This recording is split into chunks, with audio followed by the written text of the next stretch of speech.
Students, इस video में मैं आप लोगों को कैश फ्लो स्टेटमेंट का कंप्लीट रिवीजन देने जा रहा हूं।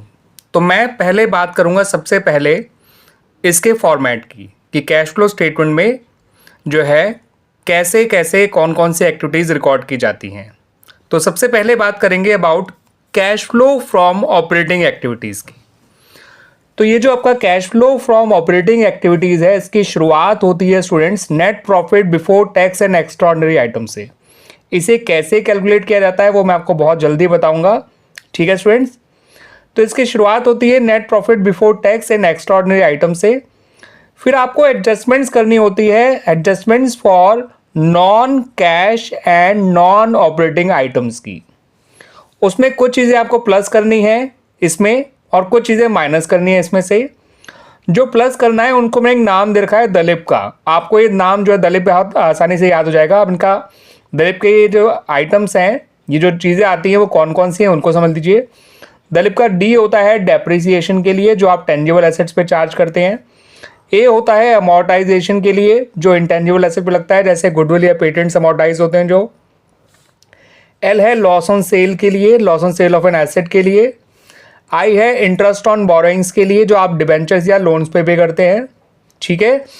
पी जो है वो रेयर है, लेकिन पी होता है प्रोविजन फॉर डाउटफुल डेट्स के लिए। अगर वो इंक्रीज हो रहा है तो प्लस हो जाएगा, अगर बाय चांस वो डिक्रीज हो रहा है तो माइनस भी हो जाएगा, ध्यान रखिएगा। Provision for doubtful debts, depreciation, amortisation, loss on sale of an asset, interest on borrowings और प्रोविजन फॉर डाउटफुल डेट्स, ये चीज़ें होती हैं प्लस। जो माइनस करते हैं उन्हें बोलते हैं हम ग्रिड। ग्रिड का जी है गेन ऑन सेल, आर है रेंट रिसीव्ड, आई है इंटरेस्ट रिसीव्ड और डी है डिविडेंड रिसीव्ड।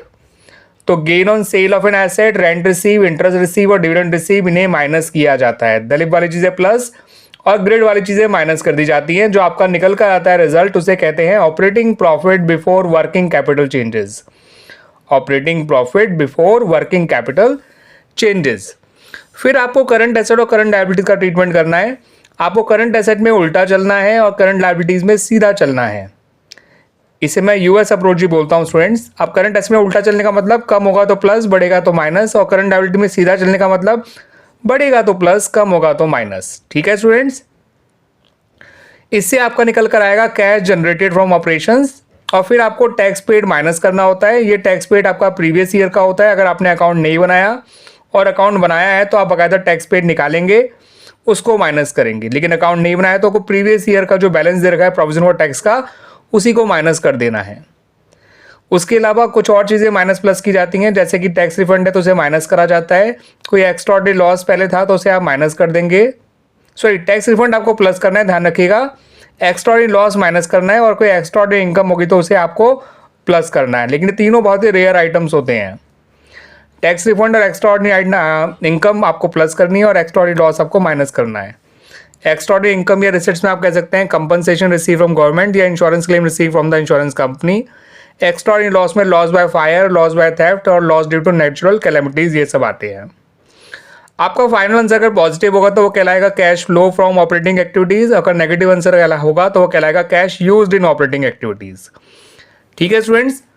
तो देखिए, आपको net profit before tax and extraordinary items में दलीप प्लस करना है, ग्रिड माइनस करना है। दलीप क्या होता है मैंने आपको बता दिया है, ग्रिड क्या होता है मैंने आपको बता दिया है। फिर आपको CA/CL का ट्रीटमेंट करना है। CA में उल्टा चलना है, CL में सीधा चलना है। यहाँ पर एक बात और ध्यान रखनी है कि आपको कैश और बैंक बैलेंस को नहीं लेना है कैश एंड कैश इक्विवेलेंट्स में, ठीक है। करंट जो होते हैं इनको बिल्कुल आखिर में ट्रीट किया जाता है। और उसके अलावा करंट इन्वेस्टमेंट को मत लीजिएगा। और उसके अलावा लायबिलिटी साइड में आपको शॉर्ट टर्म बोरिंग जो दिखा होगा उसको मत लीजिएगा, क्योंकि शॉर्ट टर्म बोरिंग के अंदर जो है वो बैंक ओवरड्राफ्ट या शॉर्ट टर्म लोन्स होते हैं।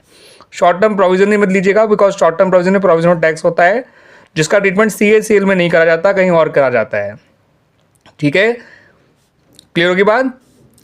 और CA में उल्टा चलना है, CL में सीधा चलना है। फिर आपसे जो इसका रिजल्ट होता है वो कहलाता है कैश जनरेटेड फ्रॉम ऑपरेशंस, और फिर टैक्स पेड माइनस करके आपका फाइनल आंसर आ जाता है। अब ये net profit before tax and extraordinary items कैसे आता है वो समझ लीजिए।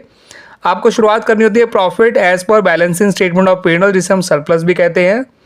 इसमें आपको 2 साल का बैलेंस दे रखा होता है। उसमें आपको करंट ईयर बैलेंस में से प्रीवियस ईयर बैलेंस को माइनस करना होता है, ठीक है। फिर आपको GIP स्क्वायर वाली चीज़ें प्लस करनी है। अब ये GIP स्क्वायर क्या है वो भी समझ लीजिए। GIP का G है जनरल रिजर्व, या कोई और रिजर्व भी हो सकता है, जैसे workman compensation reserve, debenture redemption reserve, investment fluctuation reserve, लेकिन मोस्ट कॉमनली जनरल रिजर्व आपको मिलेगा। आई है इंटरिम डिविडेंड के लिए, पी है प्रपोज डिविडेंड के लिए, और अगला पी जो है वो प्रोविजन फॉर टैक्स के लिए है, जो आपको या तो करंट ईयर का लेना है या फिर अकाउंट बनाएंगे तो जो provision tax made during the year है वो लेना है।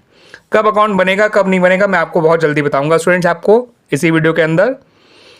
तो प्रॉफिट में आपको जीआईपी स्क्वायर वाली चीज़ें प्लस करनी है, ठीक है। और कुछ रेयर आइटम्स में जैसे एक्स्ट्राऑर्डिनरी इनकम, एक्स्ट्राऑर्डिनरी लॉस और टैक्स रिफंड, ये दोनों माइनस हो जाते हैं, ये प्लस हो जाते हैं, ठीक है। Extraordinary income minus, tax refund minus और एक्स्ट्राऑर्डिनरी लॉस प्लस। यहाँ पर ये बात ध्यान रखिएगा, अगर एक्स्ट्राऑर्डिनरी इनकम जो है रिलेटेड है किसी उससे इन्वेस्टिंग एक्टिविटीज से, तो माइनस तो यहाँ हो रहा है, प्लस ये कहीं और जाके होगा, ये प्लस होगा इन्वेस्टिंग एक्टिविटीज में जाके जैसे insurance claim receive from the insurance company for the loss of machinery. अगर for the loss of goods होगा तो यहीं पे माइनस करना है, ठीक है, और लॉस ऑफ मशीनरी तो भी यही माइनस करना है, लेकिन जो प्लस करने वाला काम है इसका वो इन्वेस्टिंग में जाके करना है, माइनस यही होगा। ऐसी एक्स्ट्राऑर्डिनरी लॉस प्लस यही होगा अगर वो इन्वेस्टिंग से जुड़ा हुआ है, लेकिन माइनस नहीं होगा, आगे जाके उसको हम इन्वेस्टिंग में ट्रीट करेंगे। इन्वेस्टिंग में डायरेक्ट नहीं आएगा कहीं, मगर जब आपको मशीन की परचेज या सेल निकालनी होगी तो वहाँ काम आएगा ये। उसके अकाउंट में क्रेडिट साइड लिख दीजिएगा मशीनरी अकाउंट में, ताकि आपको मशीन की सही परचेज मिल सके, मशीन या फर्नीचर जो भी होगा वो, ठीक है। बट याद रखिएगा these are very rare items, तो इनके बारे में आप अभी कंसिडर ना करिए और नॉर्मल चीज़ों को ध्यान दीजिएगा। नॉर्मल चीज़ों में क्या मैंने बताया आपको general reserve, interim dividend, propose dividend और प्रोविजन फॉर टैक्स। प्रॉफिट में इनको प्लस किया जाता है तो आपका net profit before tax and extraordinary items आ जाते हैं।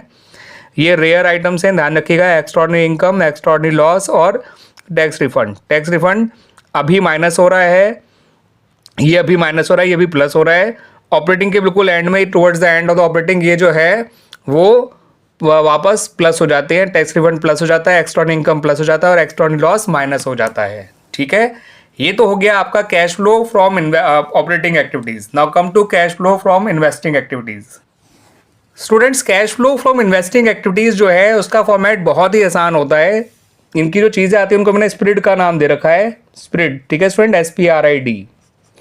S है सेल के लिए, P है परचेज के लिए, R है रेंट रिसीव, I है इंटरेस्ट रिसीव और D है डिविडेंड रिसीव। इसमें केवल परचेज माइनस होता है, बाकी सारी चीज़ें प्लस होती हैं। अब सेल किसकी लेते हैं? सेल ऑफ मशीनरी या सेल ऑफ टेंजिबल एसेट और इंटेंजिबल एसेट और sale of non current investment, ये सब चीज़ों की सेल ली जाती है। परचेज भी चीज़ों की ली जाती है।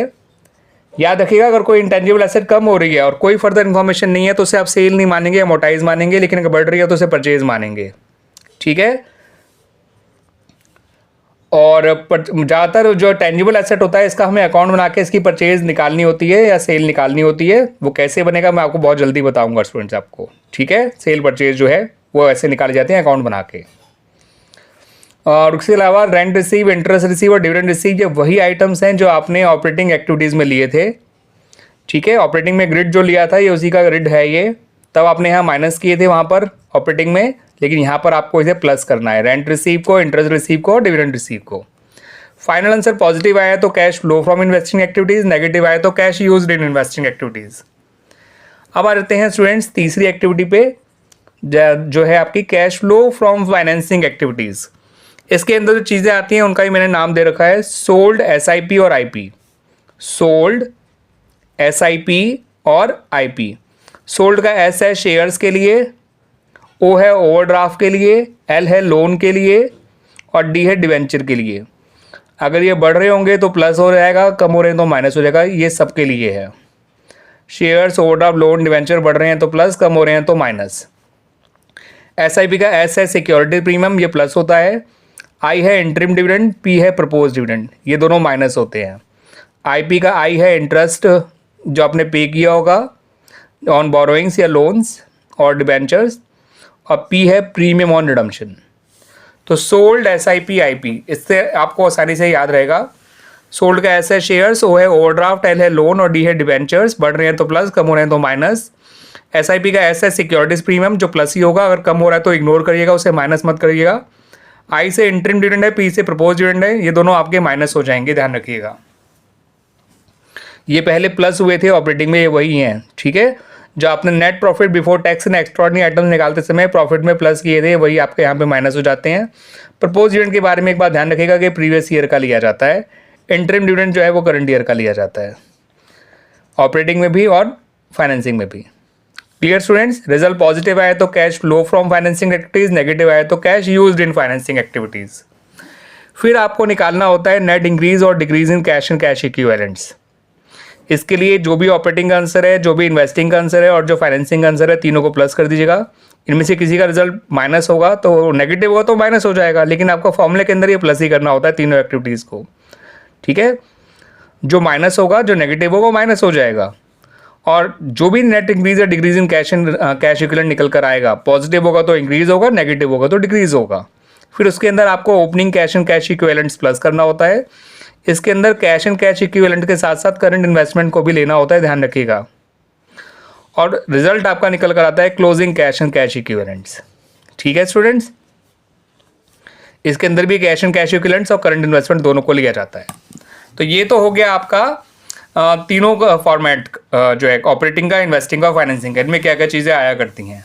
अब इनसे रिलेटेड जो अकाउंट बनाए जाते हैं और जो बात को मेन बातें ध्यान रखनी होती हैं वो क्या है वो भी समझ लीजिए स्टूडेंट्स। जब आप मशीनरी का अकाउंट बना रहे हैं वो भी तब जब आप सिर्फ मशीनरी अकाउंट ही मेंटेन कर रहे हैं इन द बुक्स, यानी कोई एक्यूमुलेटेड डेप्रिसिएशन अकाउंट साथ में मेंटेन नहीं किया जा रहा। इसका मतलब होता है कि आप अपनी मशीनरी को या उस टेंजिबल एसेट को उसकी बुक वैल्यू पे ही मेंटेन करते हैं। ठीक है स्टूडेंट्स, तो ऐसे में उसका previous year balance to balance brought down लिखेगा, current year balance by balance carried down लिखेगा। अगर वो खरीदा होगा तो टू बैंक के नाम से आएगा, बेचा है तो बाय बैंक के नाम से आएगा। ठीक है, और अगर बेचने पे लॉस हुआ है तो loss on sale of machinery इधर आ जाएगा, गेन हुआ है तो gain on sale of machinery यहाँ आ जाएगा। दोनों में से कोई एक ही चीज़ होगी, दोनों नहीं हो सकते, इस बात को ध्यान रखिएगा। और जो भी depreciation during the year charge किया गया है वो इधर आ जाएगा क्रेडिट साइड में। ठीक है, नॉर्मली अकाउंट जो बनाया जाता है वो परचेज ऑफ मशीनरी को ढूंढने के लिए बनाया जाता है और समटाइम्स सेल ऑफ मशीनरी को ढूंढने के लिए भी बनाया जाता है, और कभी कभार depreciation charge during the year को भी ढूंढने के लिए बनाया जाता है, इसको ध्यान रखिएगा। ठीक है स्टूडेंट्स, और ज़्यादातर मशीनरी अकाउंट या कोई भी टेंजिबल एसेट अकाउंट तभी बनाया जाता है जो उससे रिलेटेड एडिशनल इन्फॉर्मेशन आपको इन द क्वेश्चन दे रखी होती है। अब ये मशीनरी अकाउंट आपका जो मैंने बनाया है ये तब बनाया है जब मशीनरी अकाउंट को एक्यूमुलेटेड डेप्रिसिएशन के साथ, यानी कि प्रोविजन फॉर डेप्रिसिएशन अकाउंट के साथ मेंटेन किया जाता है। तो ऐसे में मशीनरी अकाउंट की जो डेबिट साइड है उसमें यहाँ पे ओपनिंग कॉस्ट आ जाएगा, यानी प्रीवियस ईयर कॉस्ट, यहाँ पे आ जाएगा करंट ईयर कॉस्ट, यहाँ पे परचेज है, यहाँ पे सेल है, इनमें कोई चेंज नहीं है। गेन ऑन सेल में भी कोई चेंज नहीं है, लॉस ऑन सेल भी अपनी अपनी जगह पर ही है। ठीक है, बस यहाँ पे depreciation charge during the year की जगह यहाँ पर accumulated depreciation of sold machinery या सोल्ड एसेट आएगा। याद रखिएगा स्टूडेंट्स, जिस मशीन को बेचा गया उसका केवल एक्यूमुलेटेड डेप्रिसिएशन लिखा जाएगा, ना कि depreciation charge during the year. Clear students, और ये जो एक्यूमुलेटेड डेप्रिसिएशन अकाउंट है इसको कैसे बनाया जाता है वो देख लीजिए। इसके प्रीवियस ईयर बैलेंस को यहाँ लिखेगा, करंट ईयर बैलेंस को यहाँ लिखेगा। यहाँ पे टू मशीनरी या टू टेंजिबल एसेट के नाम से यहीं पे एक्यूमुलेटेड डेप्रिसिएशन जो यहाँ पे लिखा गया था उसको ही आपको यहाँ लिखना होता है, और depreciation charge during the year आपको यहाँ निकल कर आएगा। ठीक है स्टूडेंट्स, अगर आपको ये दे रखा है तो ये निकाल लीजिएगा, ये दे रखा है तो ये निकाल लीजिएगा, दोनों में से कोई एक चीज़ निकाल लीजिएगा। कोई एक चीज़ दे रखी होगी, दूसरी नहीं दे रखी होगी। यहाँ पर मैं आपको एक चीज़ तो बता दूँ, किसी भी मशीनरी का गेन या लॉस निकालने के लिए उसकी बुक वैल्यू को उसकी सेलिंग प्राइस से कंपेयर किया जाता है। अगर बुक वैल्यू बढ़ी है सेलिंग प्राइस से तो लॉस हो जाएगा, सेलिंग प्राइस बढ़ी है बुक वैल्यू से तो गेन हो जाएगा, बराबर होगा तो फिर वो नो प्रॉफिट नो लॉस होगा। ठीक है, ज़्यादातर बुक वैल्यू बड़ी होती है तो लॉस आया करता है on the sale of machinery.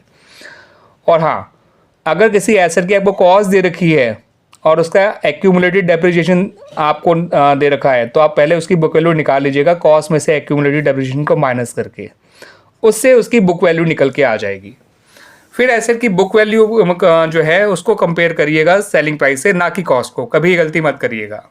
Clear students, तो ये मशीनरी अकाउंट तब है जब आप सिर्फ मशीनरी अकाउंट या सिर्फ टेंजिबल एसेट अकाउंट मेंटेन करते हैं। ये टेंजिबल एसेट अकाउंट तब है जब आप टेंजिबल एसेट अकाउंट के साथ साथ एक्यूमुलेटेड डेप्रिसिएशन अकाउंट यानी कि प्रोविजन फॉर डेप्रिसिएशन अकाउंट भी मेंटेन करते हैं। अगर आप किसी नॉन करंट इन्वेस्टमेंट का अकाउंट बना रहे हैं स्टूडेंट, जो कि आपको बनाना पड़ सकता है अगर इसके बारे में कोई एडिशनल इन्फॉर्मेशन दे रखी है, तो नहीं दे रखी तो सिंपल बढ़ रहा है तो परचेज मान लीजिएगा, कम हो रहा है तो सेल मान लीजिएगा। ठीक है, लेकिन अगर इसके बारे में एडिशनल इन्फॉर्मेशन है तो इसका अकाउंट भी बनाइए, बिल्कुल मशीनरी की तरह बनेगा, बस एक ही चीज़ का फ़र्क होगा। ठीक है, कि डेप्रिसिएशन नाम की चीज़ कहीं नहीं आएगी, ना डेप्रिसिएशन ना ही कोई एक्यूमुलेटिव डेप्रिसिएशन, बाकी सब कुछ सेम है। यहाँ सेल आ जाएगा, यहाँ परचेज आ जाएगा टू बैंक बाय बैंक के नाम से, यहाँ loss on sale of investment आ जाएगा, यहाँ gain on sale of investment आ जाएगा। ठीक है, ऐसे अगर आप किसी पेटेंट्स का या फिर गुडविल का अकाउंट बनाना पड़ रहा है आपको, इनके अकाउंट बनाने की नौबत तभी आती है जब इनके बारे में कोई एडिशनल इन्फॉर्मेशन दे रखी हो। अदरवाइज अगर ये सिर्फ कम हो रहे हैं तो इन्हें राइट ऑफ मान के, अमोर्टाइज मान के ऑपरेटिंग में प्लस कर दीजिएगा, बढ़ रहे हैं तो परचेज मान के इन्वेस्टिंग में माइनस कर दीजिएगा। लेकिन अगर इनके बारे में एडिशनल इन्फॉर्मेशन है तो इनके प्रीवियस ईयर बैलेंस को to balance brought down, current year balance को बाय बैलेंस के डाउन लिखेगा। परचेज होगा तो टू बैंक, सेल होगा तो बाय बैंक, लॉस होगा उनके बेचने पर तो यहाँ आ जाएगा, गेन होगा उनके बेचने पर तो यहाँ आ जाएगा, और डेप्रिसिएशन की जगह यहाँ पर अमोर्टाइजेशन लिखा जाता है। तो एक तरह से हम कह सकते हैं इसका अकाउंट बिल्कुल मशीनरी अकाउंट जैसा ही बनता है, किसी भी टेंजिबल एसेट अकाउंट जैसा ही बनता है। स्टूडेंट्स, अगर आपको प्रोविजन फॉर डेप्रिसिएशन के बारे में, प्रोविजन फॉर टैक्स के बारे में कोई इन्फॉर्मेशन नहीं दे रखी होती है, तो मैंने आपको बताया था करंट ईयर वाले को आप मेड मान लीजिएगा और प्रॉफिट में प्लस कर दीजिएगा while calculating net profit before tax and extraordinary items, और प्रीवियस ईयर वाले को टैक्स पेड मान के आप जो है ऑपरेटिंग के बिल्कुल एंड में माइनस कर दीजिएगा।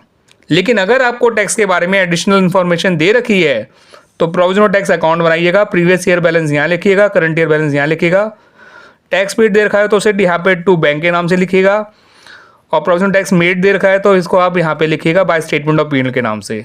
तब ये वाला ऑपरेटिंग में प्लस और ये वाला ऑपरेटिंग में माइनस होता है, ये बिगिनिंग में और ये बिल्कुल एंड में। आपको या तो टैक्स पेड दे रखा होगा या प्रोविजन फॉर टैक्स मेड या प्रोवाइडेड दे रखा होगा। मेड और प्रोवाइडेड एक ही बात होती है, ध्यान रखिएगा। Clear students? तो इस तरह से इतने अकाउंट ये बनाए जाते हैं। उम्मीद करता हूँ कि आपको ये चीज़ रिवाइज करने में आपकी काफ़ी हेल्प मिलेगी। आपको अपने जो बोर्ड एग्जाम के लिए जो आप रिवीजन कर रहे होंगे for this chapter of this chapter, तो आपको बड़ी हेल्प मिलेगी इस पर्टिकुलर वीडियो से। ठीक है, आइए मैं कुछ इंपॉर्टेंट आइटम्स का ट्रीटमेंट डिस्कस कर लेता हूँ जो आपको और हेल्प करेगा इसके कंसेप्ट को समझने में और क्वेश्चन को सही करने में, क्वेश्चन के सॉल्यूशन को सही बनाने में। स्टूडेंट, ये जो इंटरिम डिविडेंड होता है, ठीक है, ये इक्विटी शेयर पे जो आप निकाल रहे हैं इंटरिम डिविडेंड, तो वो ऑपरेटिंग एक्टिविटीज़ में प्लस होता है। ठीक है, कहाँ प्लस होता है? प्रॉफिट में, जब आप एनपीबीटी एंड एक्स्ट्राऑर्डिनरी आइटम निकाल रहे होते हैं, और बाद में ये फाइनेंसिंग एक्टिविटीज़ में माइनस हो जाता है। प्रपोज डिविडेंड जो कि आपको प्रीवियस ईयर का लेना होता है, वो ऑपरेटिंग एक्टिविटीज़ में जो है प्लस हो जाता है, सेम वहाँ पर जहाँ पर इंटरिम डिविडेंड हुआ था, और फाइनेंसिंग एक्टिविटी में माइनस हो जाता है। ठीक है स्टूडेंट्स, और एक बात और ध्यान रखिएगा, अगर क्वेश्चन में इक्विटी शेयर और प्रेफरेंस शेयर दे रखे हैं और आपको इक्विटी डिविडेंड के बारे में इन्फॉर्मेशन है मगर प्रेफरेंस डिविडेंड के बारे में इन्फॉर्मेशन नहीं है, तो आप खुद प्रेफरेंस डिविडेंड देंगे on the previous year balance, और किस रेट से देंगे वो रेट आपको प्रेफरेंस शेयर के आगे लिखा हुआ मिल जाएगा। ठीक है स्टूडेंट्स, अब बात करते हैं इंटरेस्ट ऑन बोरोइंग्स की। मेनली उसके अंदर मैं बात कर रहा हूँ इंटरेस्ट ऑन डिबेंचर्स की, उसके अलावा इंटरेस्ट ऑन लोन भी हो सकता है ये। ठीक है, ट्रीटमेंट सेम रहेगा। ये भी ऑपरेटिंग में प्लस होता है, फाइनेंसिंग में माइनस होता है, मगर ये प्लस होता है आपका net profit before tax and extraordinary item जो निकल कर आ जाता है, उसके बाद इसको प्लस करना होता है जब हम operating profit before working capital changes निकाल रहे होते हैं। ठीक है स्टूडेंट्स, बाद में ये भी जाके फाइनेंसिंग एक्टिविटीज में माइनस हो जाता है। इंटरेस्ट ऑन डिवेंचर के बारे में एक बात ध्यान रखिएगा स्टूडेंट्स, कि अगर कुछ ना कह रखा हो तो आपको इसको हमेशा ओपनिंग बैलेंस पे यानी कि प्रीवियस ईयर बैलेंस पे ही गिवन कैलकुलेट करना है, जो भी गिवन रेट होगा उस पर। उसके अलावा अगर डिवेंचर जो है ओपनिंग डेट पे इशू या जो है रिडीम हुए हैं तो आप क्लोजिंग बैलेंस पे डिवेंचर का इंटरेस्ट निकालेंगे। अगर वो क्लोजिंग डेट पे इशू या रिडीम हुए हैं तो ओपनिंग बैलेंस पे निकालेंगे।